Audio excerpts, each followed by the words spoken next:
கோகிலாங்கிற பெண்ணு 1746ல தஞ்சாவூர்ல பிராமின் குடும்பத்துல பிறக்குறாங்க. 13 வயசுலயே அவங்களுக்கு திருமணம் பண்ணி வைக்கிறாங்க. ஒரு வருஷத்துல அவங்க கணவர் இறந்துறனால உடன்கட்டை ஏற கூட்டிட்டு போறாங்க.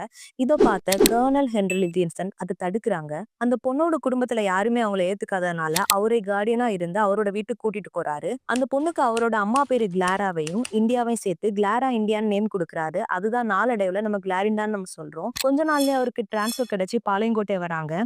அங்க கிளாரிண்டாவுக்கு அவர் இங்கிலீஷ் கத்துக் கொடுத்து காஸ்பலும் சொல்லிக் குடுக்குறாரு. அப்புறம் கிளாரிண்டா இயேசுவ தெரிஞ்சுக்கிட்டு அவர சொந்த இரட்சகரா ஏத்துக்கிறாங்க.